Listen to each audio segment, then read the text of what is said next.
Bienvenidos una vez más a las tardes de Derecho. Hoy tenemos un tema muy especial. ¿Cuántos de ustedes conocen las fuentes del derecho administrativo? Apuesto que ninguno sabe tanto como nuestros invitados. Santiago Rayo, senador en el Congreso de la República desde hace 3 años. Gracias. Bueno, obviamente las leyes aquí son lo más importante. Muchísimas gracias por invitarme. Senador Santiago Rayo, cuéntenos un poco de su paso por el honorable lugar de las leyes. ¿Qué tipos de leyes existen? ¿Cómo es su proceso? Bueno, claro que sí. Entonces, te quería decir que las leyes son esa expresión de la voluntad soberana del pueblo expresada en nosotros y existen diferentes tipos, como lo son las leyes ordinarias, estatutarias, orgánicas, marco y las leyes aprobatorias de tratado. Entonces, dependiendo de estas, tendrán más o menos rigurosidad, como las leyes estatutarias, las cuales tienen que ser aprobadas por medio de una mayoría absoluta y solo se rigen sobre ciertos temas. Igualmente las orgánicas, mediante las cuales se crea nuestro reglamento y estas también se tienen que aprobar por mayoría absoluta. Excelente, muchas gracias. Nuestro segundo invitado es José Ruiz, nuestro querido magistrado de la Corte Constitucional. Hola a todos, es para mí un honor estar acá representando a la institución guardiana de la Constitución. Señor Ruiz, explíquenos un poco sobre qué es la Constitución y qué contiene en general. Pues, en sentido estricto, la Constitución es la reunión de la voluntad general del pueblo y hay 7 características que hacen que algo sea una Constitución, que sea la norma de normas. En primer lugar, que tenga una estructura del poder público, es decir, que defina la composición y poderes como de sus principales órganos, de los diferentes sectores del gobierno, como orgánicamente y otorgando funciones. En segundo lugar, hay una característica muy importante que es la estabilidad, es decir, que sea concebida para que ésta sea de larga duración, con un marco estable para las instituciones jurídicas y políticas del país. En tercer lugar, este no es un rasgo como muy característico porque hay constituciones que no tienen esto, y es que sea escrita, es decir, implica que normalmente se contiene como en un pequeño número de documentos. Sin embargo, hay un ejemplo de esto que no es así, que es el Reino Unido. En cuarto lugar, la característica que para mí es la más importante es la supremacía. Implica que la ley ordinaria que entra en conflicto con la Constitución es inválida o es inaplicable, puesto que la Constitución es suprema a ella. En quinto lugar, está el criterio de justiciabilidad, es decir, procedimientos judiciales para que se haga efectiva esa superioridad de la Constitución, como los actos de control difuso o concentrado que hacen los jueces de toda la República o el mismo órgano encargado de proteger a la Constitución. En sexto lugar está la rigidez, pues aunque hay procedimientos legales para la enmienda constitucional, dicha enmienda es más difícil de ser llevada a cabo en la legislación ordinaria. Es decir, hay mecanismos de reforma especiales que hacen que esto sea de forma dificultosa para cambiar la carta política. Y en último lugar, hay principios y una concepción común, esa voluntad general del pueblo. No quiere decir que haya una unanimidad como en esa concepción, sino que existe una pluralidad. Básicamente, eso es lo que expresa una ideología común, lo que es una constitución. Bueno, muchas gracias por tan increíble introducción. Ahora nuestra última invitada, Paloma Cuello, ciudadana de Valledupar y estilista. ¡Ay, hola! Yo obviamente amo el derecho. Perfecto. Entonces, ¿conoces algunos principios del derecho administrativo? Sí, por supuesto. Mi abuelo era profesor de Derecho en la Universidad Popular del Cesar y él me explicó como todo cuando yo era pequeña, como todos esos temas. Entonces, por ejemplo, sé que está el principio de legalidad, que es como que la administración solamente puede hacer lo que le está súper autorizado. Está el principio de eficacia, que es tipo para que se organicen bien los recursos, se cumplan los fines constitucionales, todo eso. Está el principio de la economía, que es como para organizar bien la plata y todo eso. Está el de eficiencia, que es que los recursos estén organizados de tal forma que alguien no podría estar mejor sin desmejorar la situación del otro. El del interés general, que es como que importa más el interés colectivo que el particular y así, y el de celeridad, que es, ese es para no retrasar los procesos administrativos, ya ustedes saben que de por sí son súper lentos. El de publicidad, que es como para que todo el mundo sepa lo que pasa con el poder público, obviamente, y el de la buena fe, que es así como el de verdad actuar con lealtad con el otro, así tipo cuando le eres fiel a tu novio y eso. Bueno, muchas gracias. Ahora, antes de empezar, les recordaré la metodología del concurso. Yo haré una pregunta y quien sepa la respuesta deberá oprimir el botón. La primera persona que lo oprima podrá responder. Si la respuesta es incorrecta, se le dará la oportunidad a los otros jugadores y ganará quien más puntos sume por responder correctamente. Así que, empecemos. La primera pregunta es, ¿cuáles son las fuentes del derecho administrativo? Bueno, es realmente fácil esta pregunta, pues recuerden, soy magistrado de la Corte Constitucional y en primer lugar es la Constitución, la ley, la jurisprudencia y los principios. Correcto, avancemos. ¿Quiénes tienen iniciativa legislativa para proponer leyes ordinarias? Miren, las personas que tienen esta iniciativa legislativa son nosotros, el Congreso o el gobierno autorizado por nosotros, un número de ciudadanos igual o superior al 5% del censo electoral, la rama judicial, junto con el Congreso Nacional Electoral, el Procurador General de la Nación y el Contralor General. Muy bien, nuestro congresista conoce muy bien su trabajo, pero seguro esta no será tan fácil. Es correcto afirmar que los principios del derecho administrativo imponen conductas específicas que debe seguir la administración. Pues yo la verdad como que no sé mucho de eso, pero yo diría que es falso, porque o sea, un principio es como un estándar que refleja así valores, visiones de la comunidad y eso, pero digamos que no son reglas como tal, o sea, igual creo que son parte de las fuentes porque permiten tener una guía en la administración, pero no son imperativas. ¡Wow! Impresionante. Hasta ahora llevamos un empate y cada invitado tiene un punto, pero el juego apenas empieza. Nuestra cuarta pregunta es, si Colombia es un país soberano con sus propias leyes, ¿es posible decir que no pueden aplicarse leyes internacionales? Pues obvio que no se puede. Solo podemos usar las leyes que nosotros en el Congreso creamos. Eso es incorrecto. Vamos con José. Ok, señor congresista, sí es posible y para eso existe el control de convencionalidad que implica el deber de todo juez nacional de realizar un examen de compatibilidad entre las disposiciones y actos internos que tienen que aplicar a un caso concreto, con los tratados internacionales que ustedes mismos ratifican y la jurisprudencia de la CIDH. Además, bueno, en general es eso. Correcto. José, vas ganando. En un estado como el nuestro, ¿puede el presidente realizar decretos con fuerza de ley por voluntad propia cuando nos encontramos bajo un estado de excepción? Pues claro, puede hacerlo porque es el presidente y pues él hace lo que quiera, en teoría. ¿Alguien más?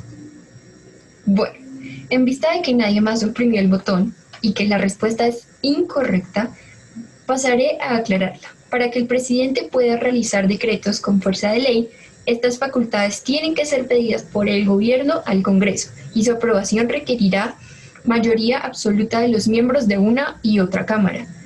Pero es un caso diferente cuando hablamos de decretos legislativos que se expiden bajo un estado de excepción, tiempo en el que el presidente adquiere la facultad por la emergencia que está viviendo el país. Por ejemplo, los que han sido expedidos este año durante la pandemia.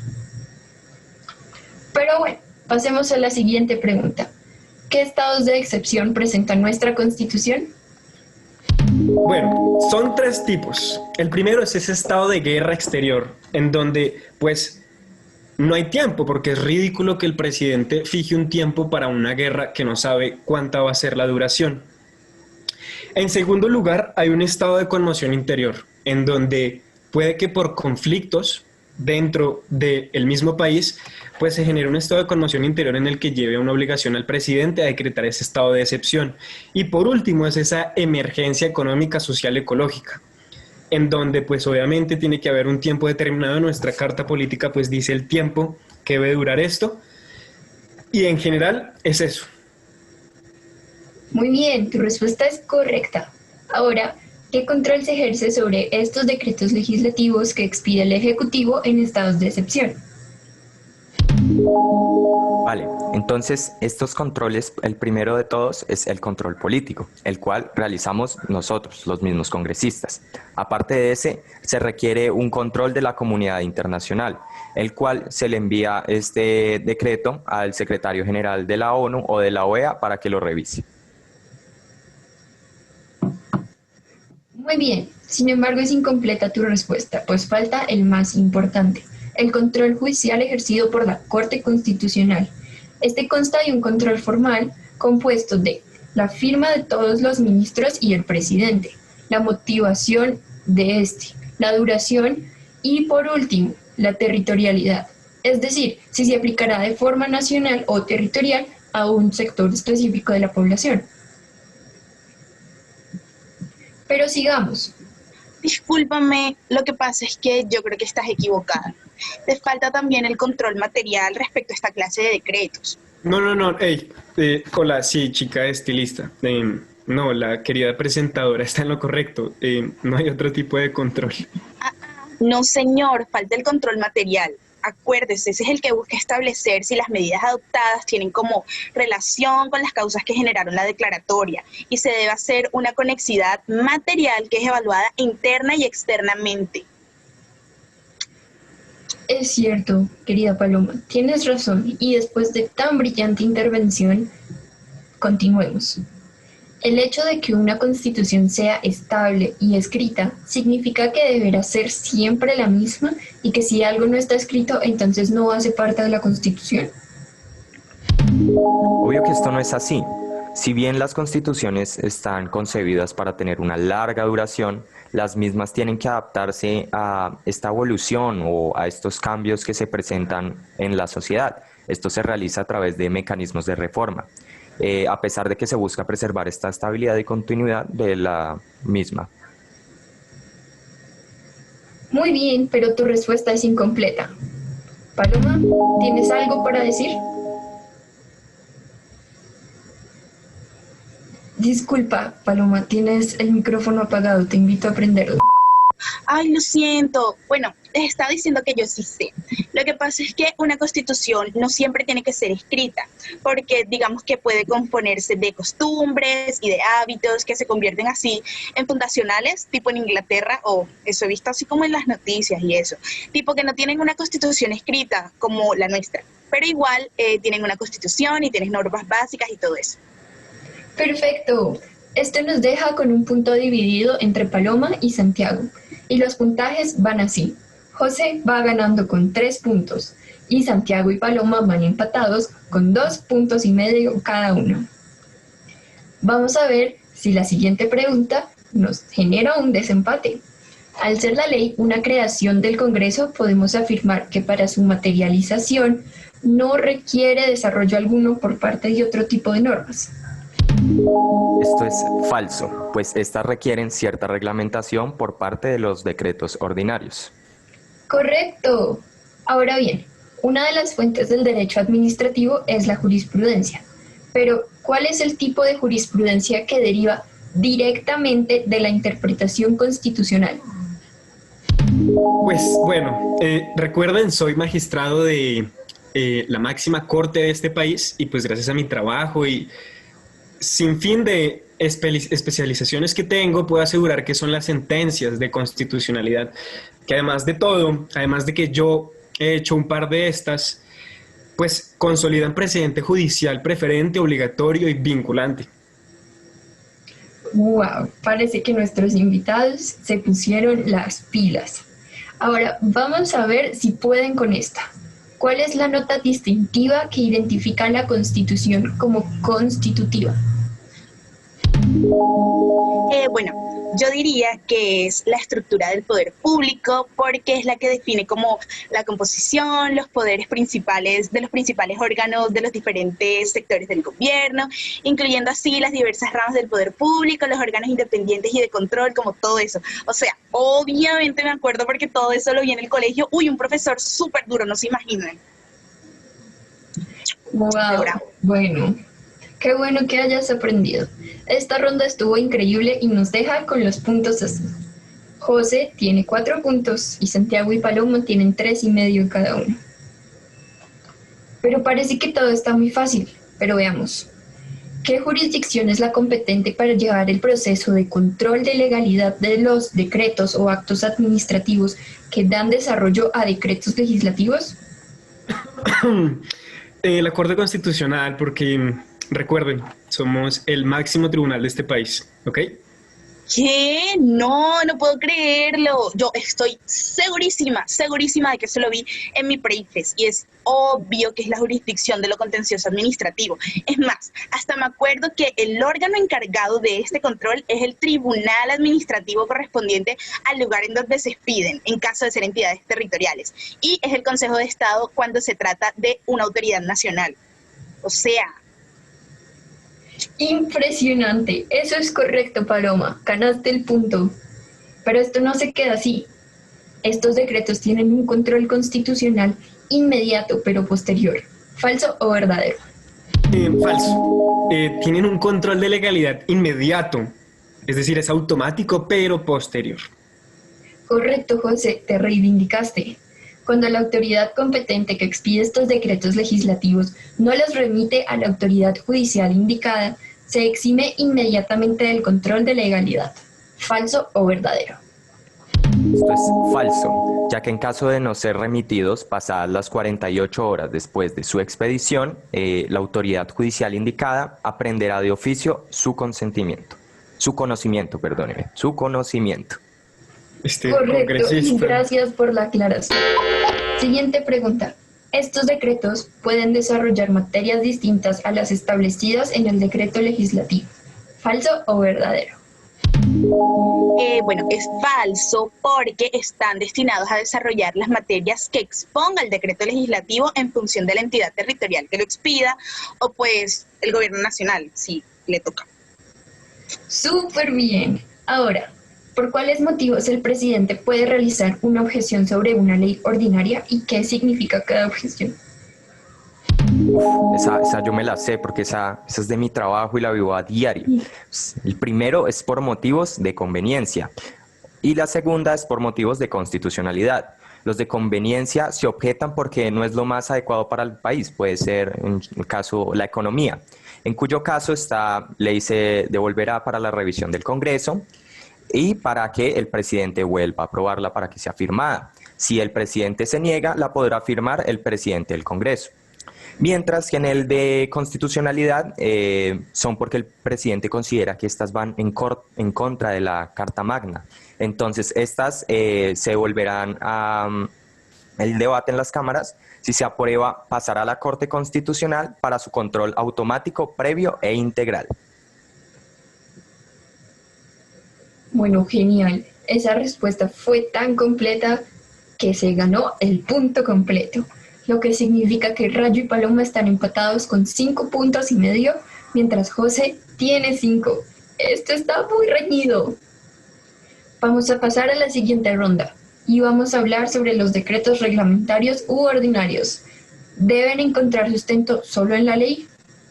Sí, claramente. Acuérdense del artículo 230 que dice que los jueces solo están sometidos al imperio de la ley. Eso es incorrecto y es muy raro que usted, señor magistrado, lo diga, pues debería saber que si bien deben ir en consonancia con la ley, no pueden contravenir la Constitución tampoco. Señora, usted es muy grosera. Yo la verdad me retiro y veo este programa ciertamente asqueroso en el público. Este programa no es respetuoso con sus invitados. Bueno, qué inesperada tu decisión. Y pues lo lamentamos mucho, pero debemos continuar. Eso nos deja con nuestros jugadores en empate. Y nuestras últimas preguntas. ¿Cuál es la principal función de los decretos reglamentarios u ordinarios? Su principal función es desarrollar y permitir la ejecución de las leyes o de la regulación, teniendo en cuenta pues, la fuerza vinculante que es inferior a la de la ley. Correcto, señor congresista. Y en relación con la anterior pregunta, ¿a quién corresponde dicha función a nivel nacional? Yo sé, al Ejecutivo, o sea, al presidente, a los ministros, a los directores de unidades administrativas, a todos ellos. Y eso es correcto. Pasemos a la penúltima pregunta. Corresponde a nivel territorial reglamentar la ley mediante decretos a las asambleas departamentales y a los consejos municipales. ¿Falso o verdadero? Claro que sí, esto es verdadero. Qué vergüenza tener un congresista como usted. Es falso. Es función de los gobernadores y alcaldes. Qué pena. Lastimosamente, así es. Bueno, esto nos deja con nuestra última pregunta. Quien la conteste ganará este maravilloso concurso. ¿Cuáles son los tipos de jurisprudencia?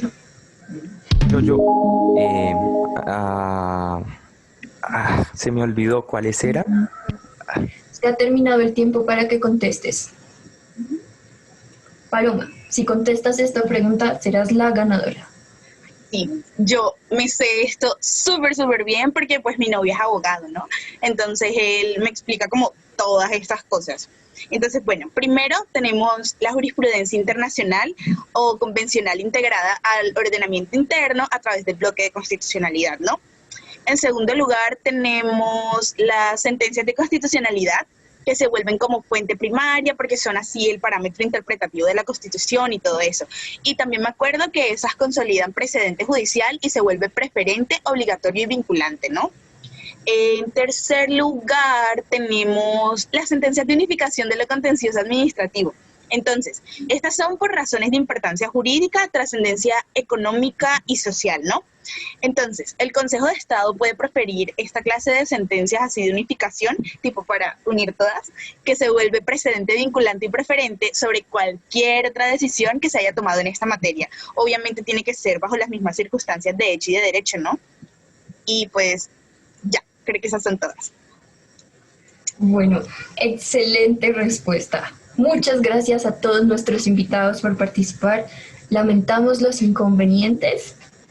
Y bueno, tenemos una ganadora, Paloma.